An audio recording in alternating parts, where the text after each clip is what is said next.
Chat. I'm Gina Gardner and I'm joined as normal by Rachel Davidson. And today we're going to talk about the hero's journey. We had a discussion as to whether or not it should be the hero or the heroine's journey, but actually we're talking about gender non-specific. Yeah. Everybody is a hero or a victim if they choose to be.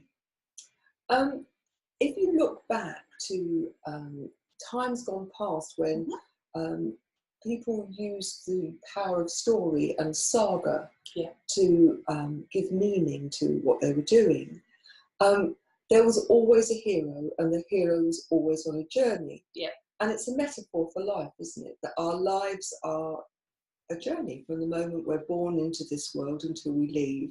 We are in some way travelling forward. Yeah. And on the hero's journey, the hero is met by lots and lots of different trials and tribulations. And it's whether or not he succumbs to the challenges and gives up, or whether he or she keeps going.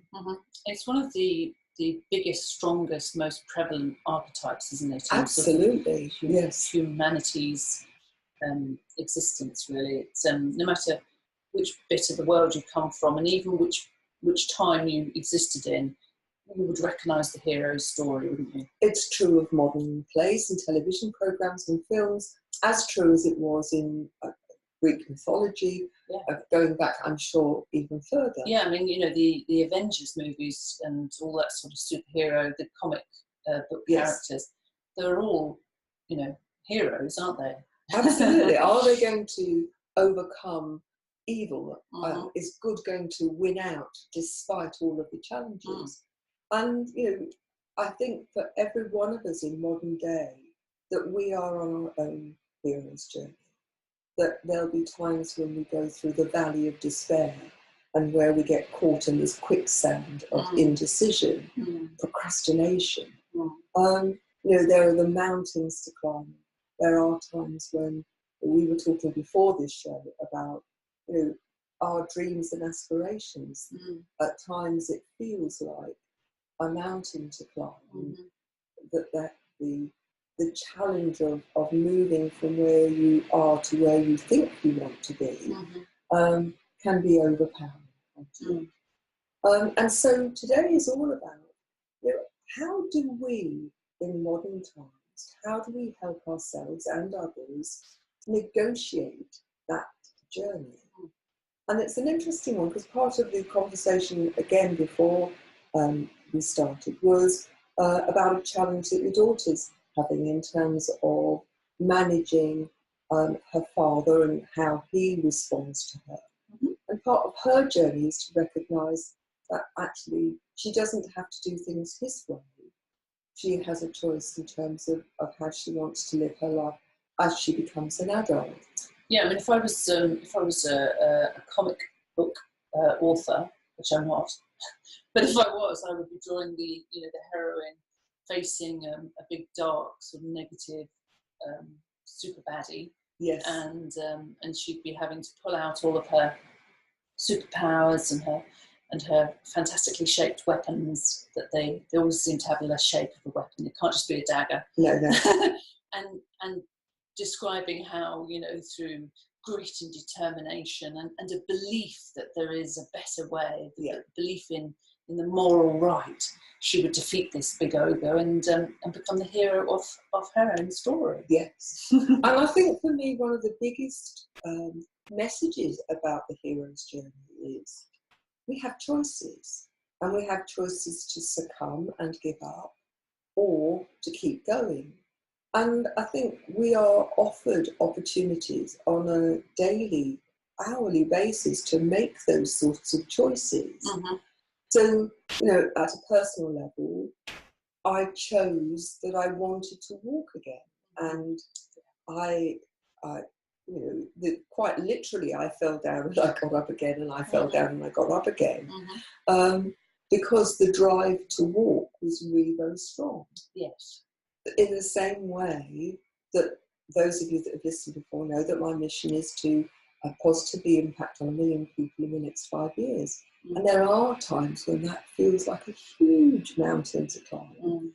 And days when I'm tired, or when things haven't gone quite so well, or you see the cost of the things that I'm doing.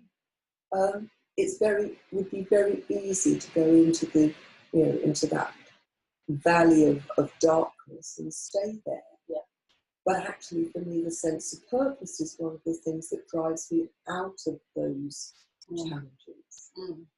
And I think the hero is such a strong archetype for the reason that it is that struggle that we are identifying. Yeah. It is that story of a futile, no hope, what's the point type potential situation. The odds are so stacked against type of situation, and an individual, a character struggling through and succeeding. And there was an interesting story point on the comic book hero of Superman. Yes. When he was first introduced, he was invincible. I mean, there was we talked about that before. There was literally nothing that could stop him, and people didn't like him. No, they didn't. And it's counterintuitive, because you would sort of think that a superhero that is so perfect would be compelling, but they're not. But it is in their imperfection. Absolutely. It is in the struggle and the stretch that they have to do. It is in the battle of their own demons and their own weaknesses, and then in the context that they succeed. That is the story that sort of all souls on earth understand. I think that's where it's possible to think, they've got all of these superpowers, but actually they're a little bit like me. Their vulnerability means that they are they're touchable, they are accessible to me and my situation.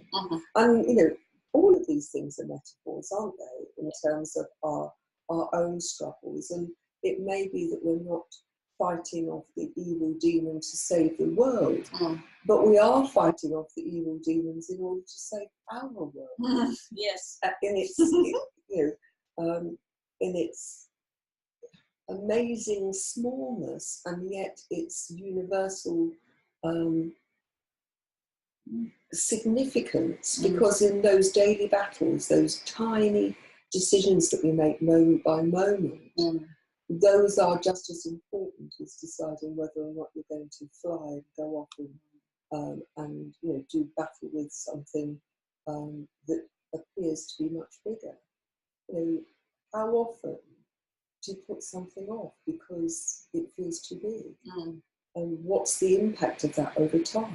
Yeah. How often do you give in and you said you're going to do something and you think, nah, I won't do it? Or even at a simple level, I want to lose weight, but that cake's looking you give in. I bring almost every conversation down to cake. I think every conversation comes down to cake. It does, really. And tea. And tea. So for me, it's about recognising that we are on this human hero journey, and that we go through these ups and downs, these cycles of when things seem to be going well and we feel strong and we feel that we can manage anything. Yes. We've got our red sparkly knickers on. And then days when actually it feels so far away from what we can manage, that it feels overwhelming.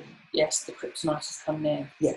But let me ask you a question, because you described some of your story, which is heroic, what you've been through and how you've pulled yourself back from serious pain, serious injury. How comfortable are you being called a hero? Not at all. I see. It's interesting because lifts are interesting places. Lifts. Because it's interesting, since the Paralympic Games in 2012, it's hardly happened. But prior to that, I would be in the lift in my electric wheelchair and I'd get patted on the head. Oh, how awful. And often I would be told how brave I am. And it's a conversation that the how brave I am has been a conversation that has come up pretty regularly, not just in lifts. No. Incidentally, I'm thinking of having a big sign on the back of my wheelchair, because I still need to use a wheelchair when I'm out in town, saying, don't touch your bike. Yeah. But that aside, and what I've said to people is, actually, there's nothing brave about moving forward when the alternative is too awful to contemplate. Yeah. So for me, the awfulness was to be stuck at home, able to watch daytime television, read a bit, and pretty well nothing else. And that was my reality. Yeah. And so it was less of a challenge to go and do something that I loved, that I thought was useful, and be in a place where if I needed something lifting down or something I couldn't physically do, that somebody would do it for me. And so I'm not sure that it's brave when actually you choose the route which feels easier. You see, that is a really, really interesting aspect of the hero's journey, isn't it? That the hero themselves, the one that's in the spotlight of the story, if they are enjoying the role of hero, yes, they're no longer the hero. If you take pride and ego from being the hero, yes, you are not a hero. You're just a puffed up pompous. So there has to be a paradox to the hero journey. It has to be, they cannot be perfect. They have to go through suffering and strive to achieve. And also, they have to have humility in that they do not perceive themselves as heroic. They're just, and you hear this all the time about people doing, fantastically brave, running into burning buildings to save children and so on and so forth.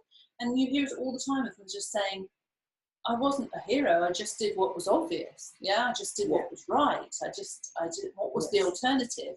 And I think that's a critical part, because often when we hear about heroes and we sort of give them cult status, place them on pedestals and worship them almost like deities, it can be easy to forget that that's just a person who was doing the thing that seemed most obvious in the moment to them. Yes. I think that's a really interesting point, and the issue around ego, and I think I'll leave the word pride and we'll come back to that, because I think that's a very interesting word that has so many connotations. Yes. But I think for me, being the hero is in the little day-to-day things, the mundane things. That you keep going step by step by step, and it's not until there's a challenge that you recognise whether or not you have the strength to move forward. And there've been a number of conversations over the time with people who were frightened to put themselves out of their comfort zone because they might fail.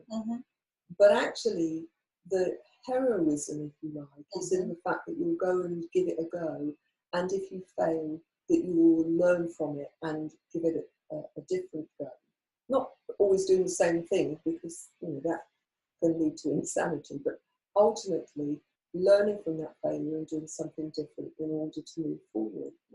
And I think the original heroes were seen as gods, but actually they came down to earth, and when they came down to earth, they took on frailties, didn't they? They did. In order to learn. Yes. And I believe our vulnerability, our frailty, our very capacity to get things spectacularly wrong is where the journey becomes something that has the capacity to teach, to enable, to develop us like steel is tempered by fire. And that's the paradox, isn't it? That, if life is perfect and everything's going well and that you have everything that you desire, there is no stretch, there is no growth. No, that's right. And in fact, that's when pride in its negative form, I think, begins to take over. But I think it's a word that's become really devalued in the sense of taking pride in what we do. No ego, but just acknowledging our gift, acknowledging our genius, acknowledging that we've done something that was worthwhile, and having pride in that. Well, I think seems to be a very positive thing. The pride that you're describing is equated to gratitude, because that's absolutely what, you're allowing yourself to celebrate one's achievements Yeah. in a grateful way, and Yes. to have pride for oneself in that regard. Rather than, look at me, aren't I wonderful? Yeah. I'm better than you because I've done this. Yeah. Which actually, for me, that's something quite different. Yeah. Yeah. But I think over time, we've tended to see the two things as synonymous, and I don't think they are. So, the person who is struggling with a challenge, but gets on with it and still makes the effort to overcome it, I think is a hero. Yes. I think the person, it's been interesting this week on the television in the UK, there's been a lot of talk about mental health. Yeah. And I watched a programme on whichever night it was, where there were a group of men, some of them very famous, including the Duke of Cambridge, and famous footballers and football managers, yes, and members of the public, who were talking about their struggle with mental health, and how they hadn't talked about it, but now society almost was giving them permission to talk about it, their struggle, their inner demons, and how the very talking about it, the being open to being seen to be vulnerable, was giving them strength and giving other people permission to do the same. And I think, go back to Superman, that when we appear perfect, when there is nothing human about how we are presenting ourselves, then it's very difficult for other people to see us as accessible. Because there's that other phrase, isn't there, of, never meet your heroes. I've never heard. Have you never heard that? Where people sort of say, never meet your heroes because they'll only disappoint you. And it's sort of redolent of this, worship aspect. Put them on a pedestal. But the press are very good at that. They'll put people on a pedestal, and aren't they wonderful, aren't they wonderful? Yeah. And then as soon as they reach the pinnacle, then they like to knock them down. Yes, and again, I get it, because I admire certain people who are in the public life, and I think, what an admirable quality. And so in that sense, they're heroic to me in terms of what they've achieved and how they've gone about it and so on. And possibly if I did meet them and they demonstrated frail human aspects, maybe they were snappy or tired or whatever, and all of a sudden that heroic facade comes crashing down. And I think that's what that phrase means, never meet your heroes, because what you'll find is that they're just bog standard human beings with exactly the same annoyances as the rest of us. But I think where it the actual purity of it is that they're heroic attributes. Yes. The hero is not a complete being. No. The hero has human attributes, has done heroic acts, maybe. Yes. But that's not the whole story, is it? No, and I think, although it sounds like, that's quite sad, never meet your heroes because they'll only disappoint you. But if you switch it and think, meet your heroes and acknowledge their humanity. Absolutely. And then acknowledge how, even with all of the crappy base level humanity of being anxious, being self-doubting, being snappy, being grumpy, whatever, and how they achieved what they wanted to do, whatever you consider to be heroic, how they managed to do that nevertheless, despite all of those. Because I think a lot of people carry around this idea that in order to be a hero, you have to be some kind of perfect, always on it, never feeling down. And the story that these footballers and the Duke of Cambridge talk about, high profile roles where a lot is expected of them, and they can't have off days in the way that I could have an off day and just stay under the duvet. Nobody's going to care. But Duke of Cambridge couldn't, for instance, if he's got an appointment, he's got to turn up and he's got to be on point and pleasant, and he can't just be like, well, I don't actually want to talk to you today because I'm having a bad day, because people would be shocked, and that's not what he's there for. No. But I think the journey of the hero is, if you look underneath the surface of it, it's just another human, just like me, just like you, just like down the road. They're all doing the same thing as we all do, and yet succeeding. And you have to define what that success is. Yes. Because one person's success isn't going to be necessarily your success, is it? Or my success. No. And certainly if my success was down to physicality, I'd be a non-starter. Yeah. It was, you are a failed ballet dancer. I am, yes. I was ruined at the age of 3. My father used to refer to me as a belly dancer, a barrelina. A barrelina. A barrelina. Yes, I was too tall at the age of 3, and I have been cut to the quick. But ultimately, I think if when you listen to this, look at your journey and recognise that you have all of the attributes of a hero. Yes. You also have all of the attributes of somebody who is frail and vulnerable and human.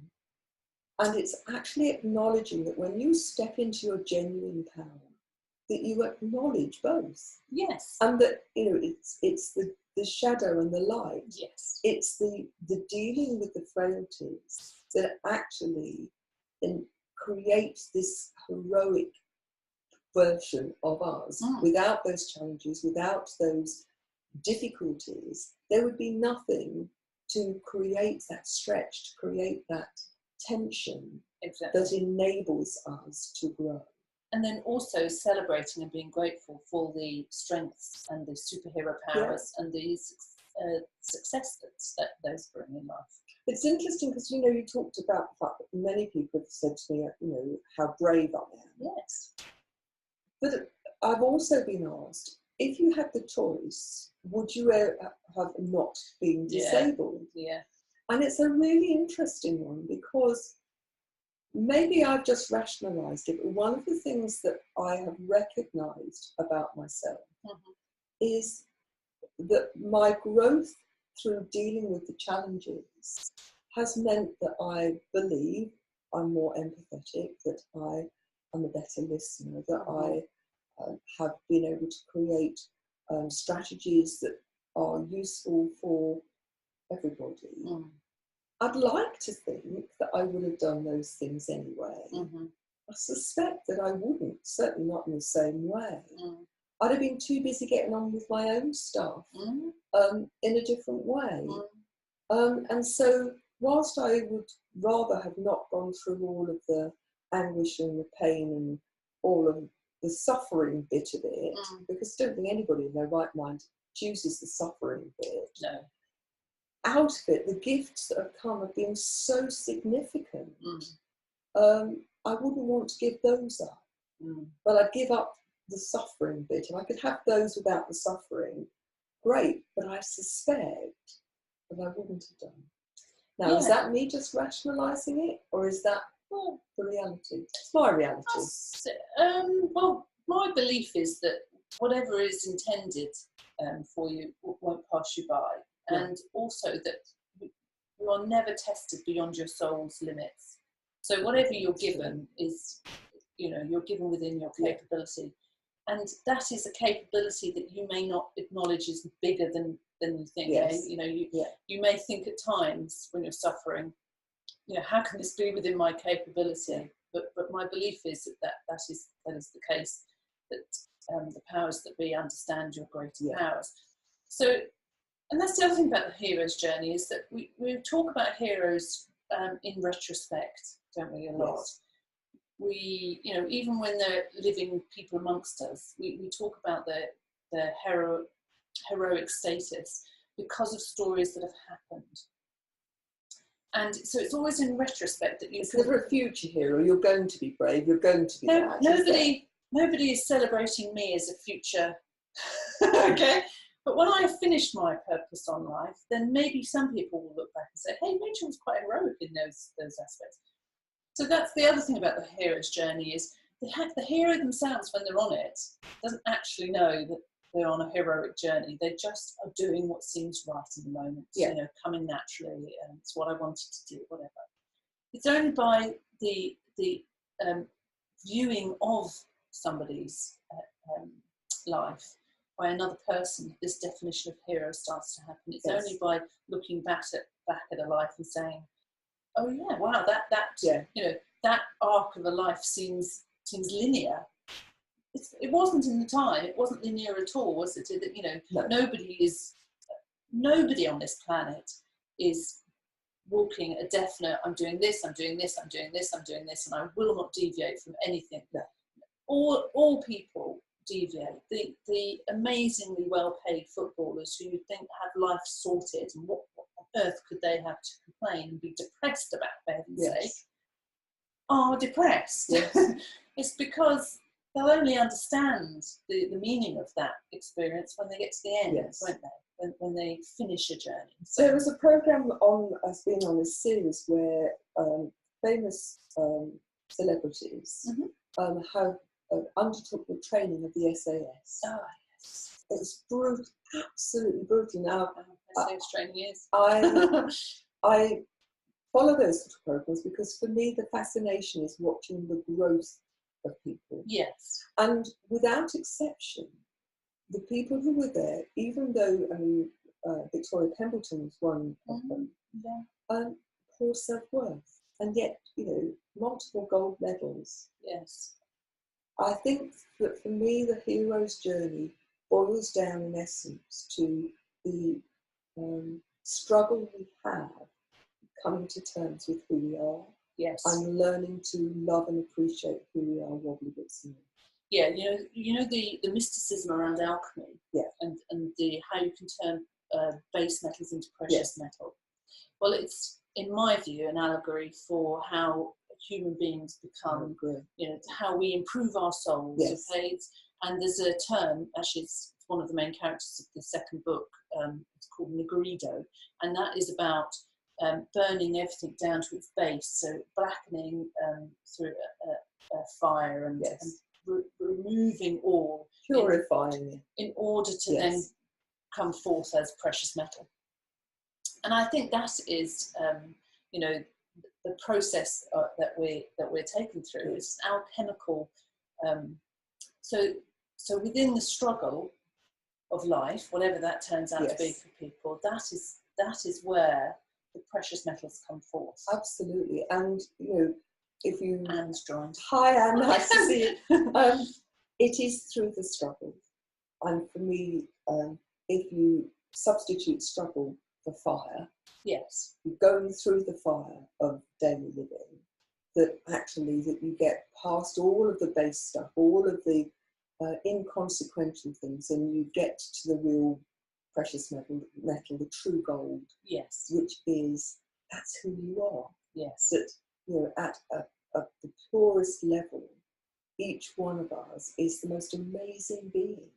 And if we let go of ego and fear and anxiety and not measuring up, and that being vulnerable is something to be avoided, then actually in our complexity and in our frailty and our weaknesses and our strengths, we are the most amazing beings, each of us unique. And for me, the hero's journey is coming to terms with being who you are and appreciating who you are with all of those things involved. That, you know, doing the best you can and recognizing that if things go wrong, that intrinsically being a hero is being prepared to get up again and to give things another go and to take the next step in the journey. So thank you for joining us. And if you are watching this as a recording, would love to know what your journey has been like. What are the things that have challenged you, and what have you grown? How have you grown? What are the things that have made the difference to you? And, you know, all of the work that we do, all of the stuff on Genuinely You is about giving you some tools and strategies to help you along your journey, and perhaps to short circuit some of the deviations into the quicksand or up the mountain or into the deep dark hole. And we'd love to hear from you. So I'm going to draw today to a close. You'll find lots of free resources on the website, which is www.genuinely and then a hyphen and then the word you.com. You'll find both our books there. The Point of Me is Rachel's first book, and the second one, which is due to come out soon, is called The Truth of Her. Read it, it's a brilliant book. You'll also find a free digital download of Thriving Not Surviving, the 5 Secret Pathways to Happiness, Success and Fulfillment, and an opportunity to watch the TV shows, which explores some of these themes in more detail. So thanks for joining us, and we'll look forward to seeing you next week. Take care now. Bye-bye.